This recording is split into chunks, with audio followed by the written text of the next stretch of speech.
I met John shortly after graduating from college. He swept me off my feet with his charm and ambition, and before I knew it, we were married and living in the small apartment he had purchased before our wedding. It wasn't much, but it was ours, and I loved every inch of it. Soon after, our daughter Sarah was born, perfect, with John's blue eyes and my curly hair. It felt like we had everything: a loving family, a cozy home, and promising careers ahead of us. I started working as a secretary at a small but growing company. The pay wasn't great, but I enjoyed the work and got along with my coworkers. John, on the other hand, was making strides at his construction firm. He'd come home with stories about big projects and even bigger deals. I was proud of him, even though his long hours often meant I was alone with Sarah. But over time, something in John changed. He'd come home late, his eyes narrowed with suspicion. "Who called?" he'd demand. "Why were you all dressed up?" At first, I laughed it off, but soon his jealousy became suffocating. One night, after a long interrogation about a work event, I snapped, "You think I'm cheating?" "With who, John?" "The mailman." He didn't crack a smile. "Don't play dumb, Kelly. I see how men look at you. And your boss, he's happily married with 3 kids. I cut him off, desperate. "For God's sake, John, I'm your wife. I love you." But my words fell on deaf ears. The arguments became more frequent, each one chipping away at our marriage. I had always been faithful, always would be, but his distress was poisoning everything. Through it all, Sarah remained blissfully unaware. At 10, her world revolved around school, friends, and her iPad. I tried to shield her from our fights, but kids always know more than we think. The irony wasn't lost on me. John was the one always coming home late, always going on business trips. If anyone had reason to be suspicious, it was me. But I trusted him. I believed in our vows, in our love. Why couldn't he do the same?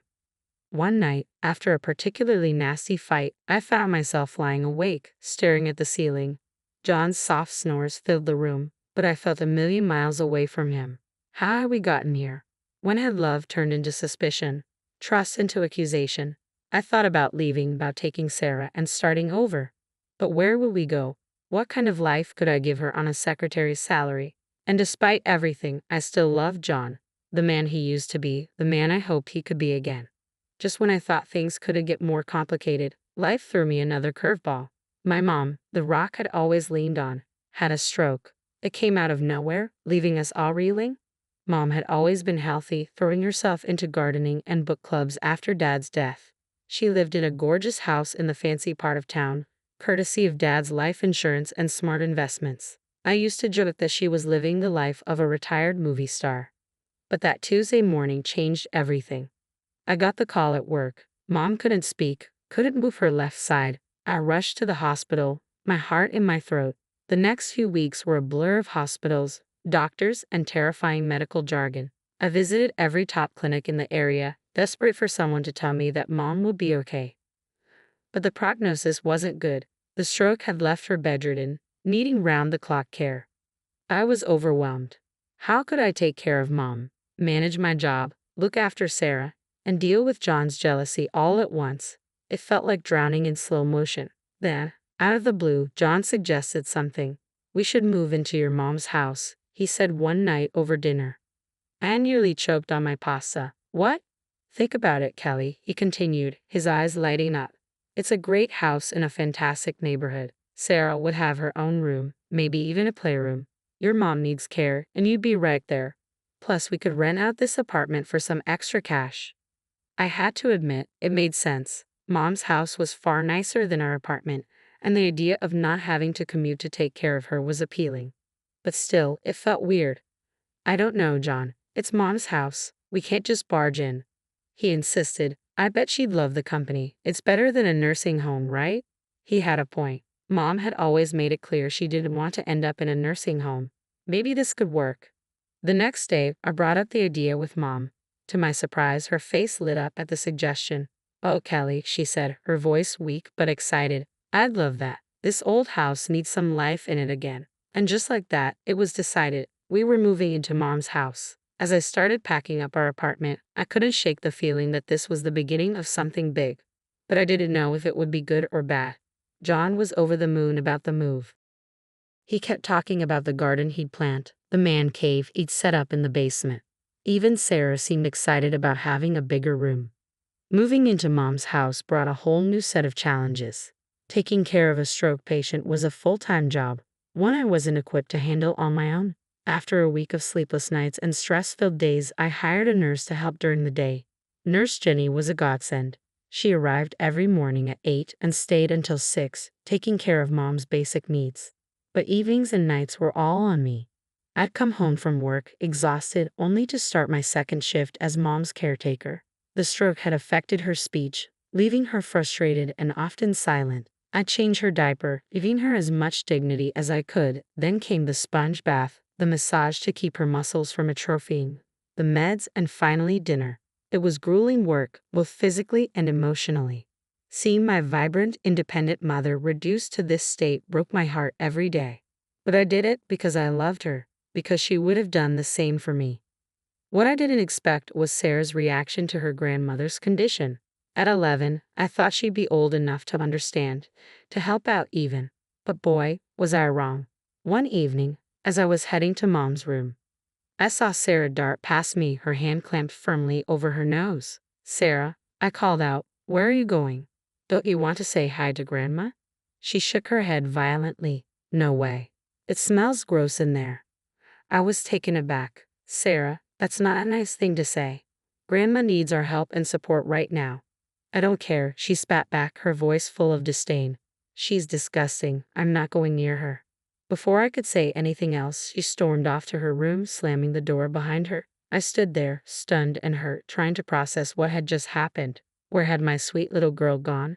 I turned to John for support, but when I needed him most, I found nothing. "Not my problem," he would say every time I asked for help with Mom. "I didn't sign up for this."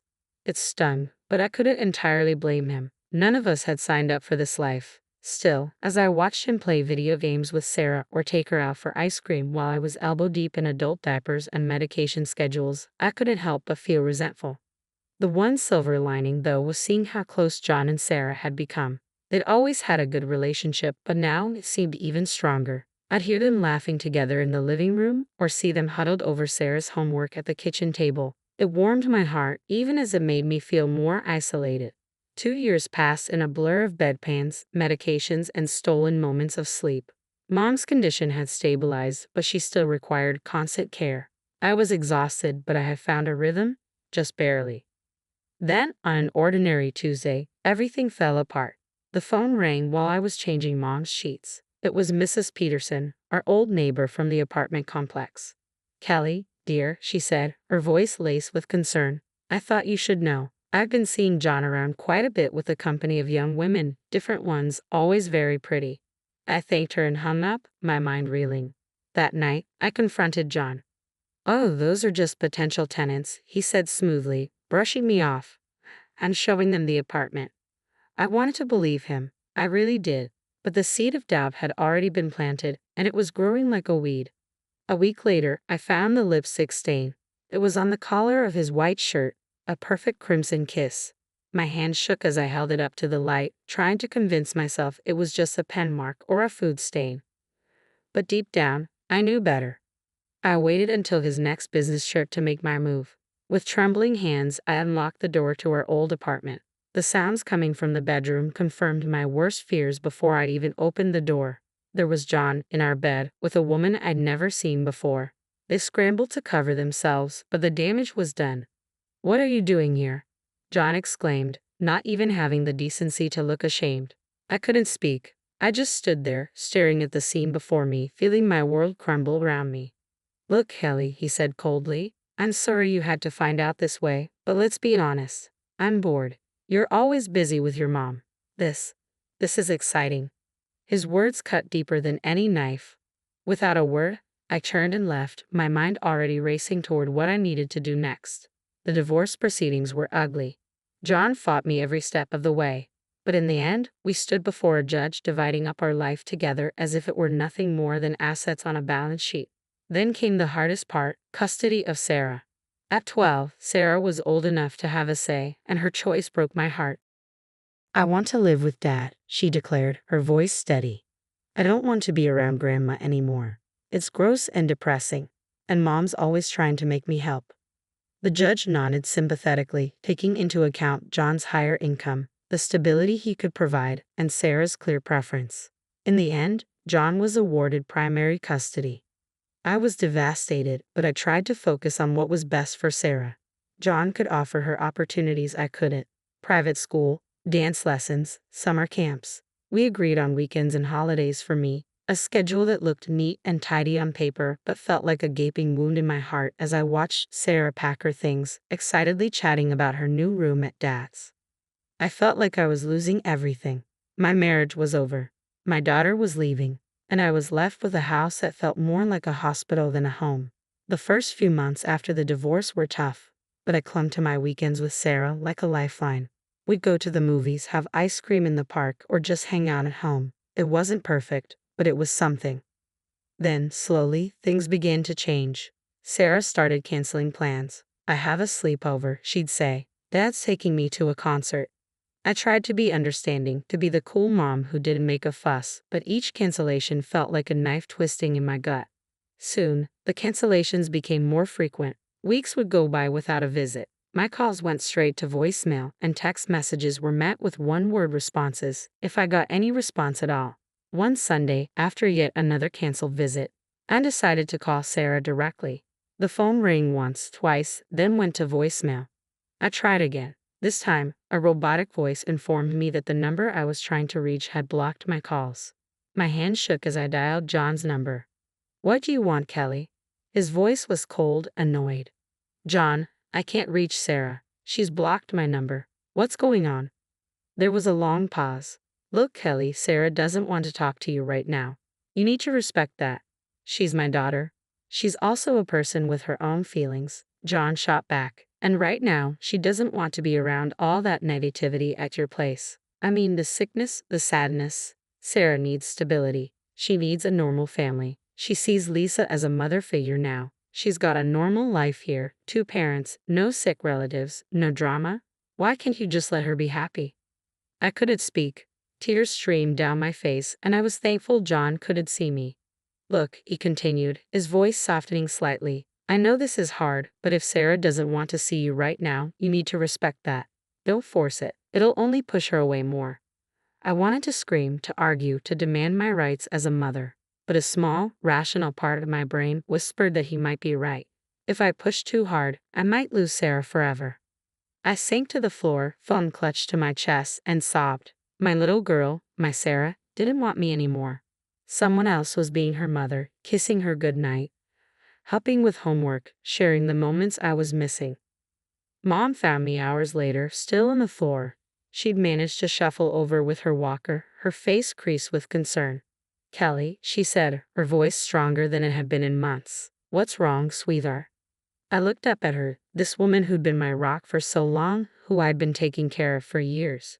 In that moment, our roles reversed again. I was the child, seeking comfort from my mother. "Oh, Mom," I cried, reaching for her hand. "I've lost her. I've lost my baby girl." Mom squeezed my hand, her touch still weak but full of love. "No, Kelly, you haven't lost her. She's just lost right now. She'll find her way back to you. You'll see." 14 years, it's amazing how time can fly by and drag on simultaneously. Mom's condition improved slightly over the years. She regained some mobility and speech, but caring for her remained a full-time job. When she passed away peacefully in her sleep, I felt a mixture of grief and shamefully relief. Suddenly, I found myself alone in this big, empty house. The silence was deafening. No more beeping medical equipment. No more schedules for medications and therapy sessions. Just me, rattling around in rooms full of memories. Then, out of the blue, my phone rang. The number was unfamiliar, but the voice, I'd know it anywhere. "Mom, it's Sarah. I was hoping we could meet to talk."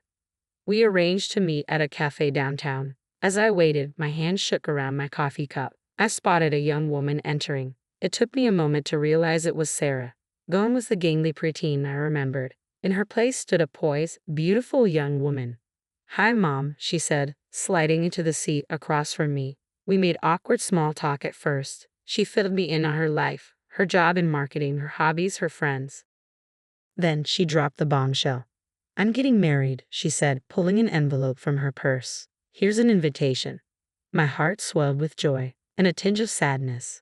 My little girl, getting married, and I'd miss so much. Oh, Sarah, that's wonderful news. I'm so happy for you. She cut me off abruptly. Actually, Mom, that's kind of why I wanted to meet. I was hoping to talk about Grandma's inheritance. The house, her savings. I want them. I felt like I'd been slapped. Excuse me. Look, Mom, she said, leaning forward. That house is in a great area. It's worth a fortune. After the wedding, Jake and I want to live there. Start our family there. Anger bubbled up inside me. Sarah, you haven't set foot in that house in over a decade. You said it disgusted you.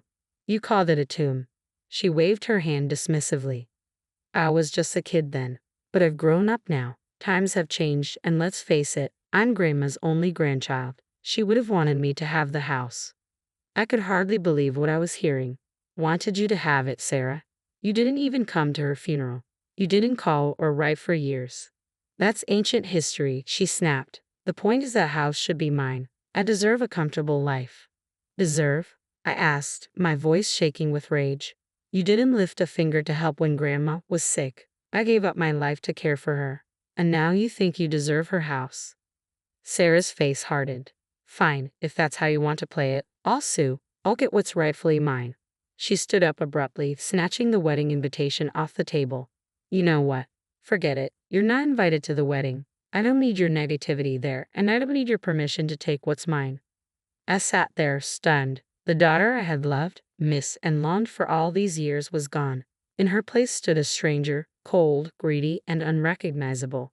The days that followed our disastrous meeting passed in a blur of anger, grief, and a deep, numbing emptiness. But as time wore on, something unexpected happened. I felt relieved. The heavy weight of hoping for reconciliation, of longing for a relationship with Sarah, seemed to lift. In its place, there was a strange sort of peace.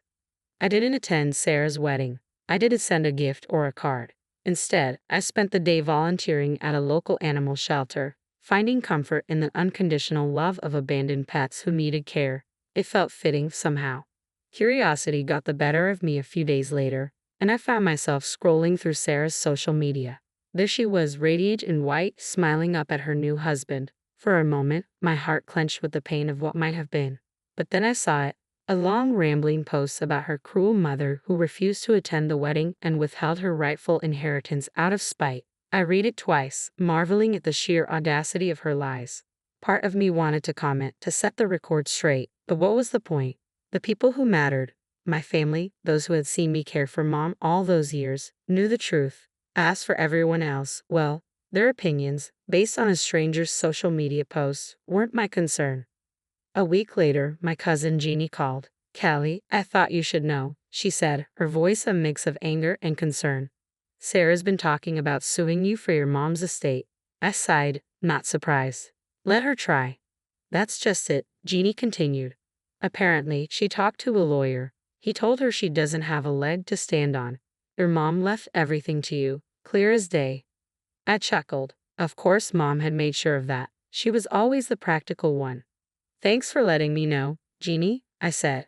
But honestly, I don't care what Sarah does anymore. She's made her choices. There was a pause on the other end of the line. Then Jeannie said, I'm proud of you, Kelly. After everything you've been through, you deserve some peace. As I hung up the phone, I looked around the house. Mom's house, now my house. Every corner held memories, some painful, some beautiful. But for the first time in years, I felt like I could breathe here. I walked to the window, looking out at the garden Mom had loved so much. It had gotten a bit overgrown in recent years, but I could still see its potential. Maybe it was time to bring some life back to it. As I stood there, planning my next trip to the garden center, I realized something. The chapter of my life that revolved around Sarah, the hope, the pain, the longing, was finally closing.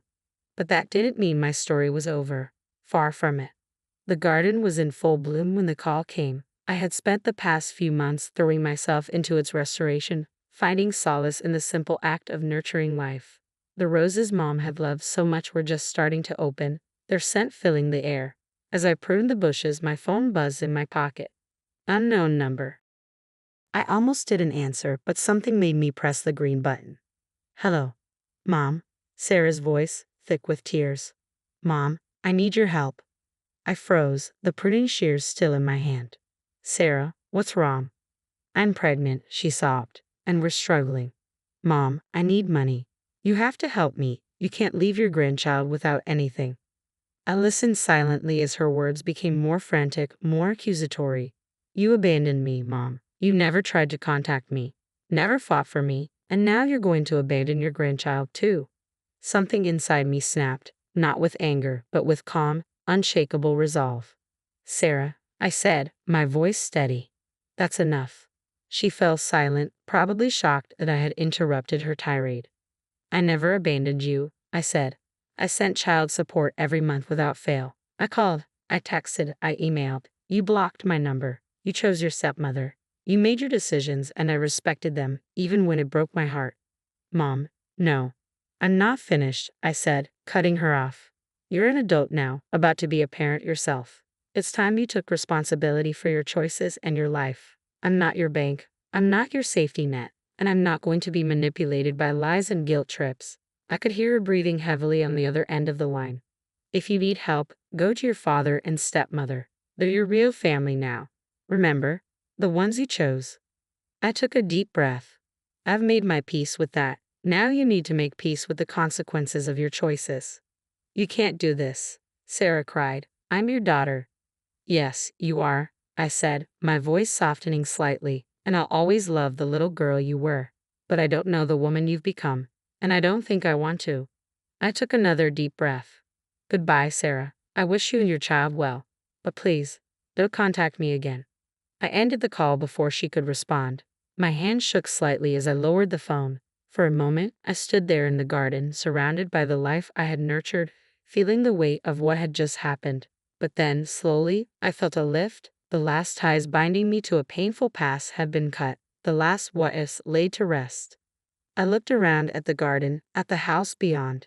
This was my life now, not defined by loss or regret, but by the choices I made going forward. I picked up my pruning shears and turned back to the rose bush. There was still work to be done, still beauty to cultivate. And for the first time in as long as I could remember, I felt truly, completely free.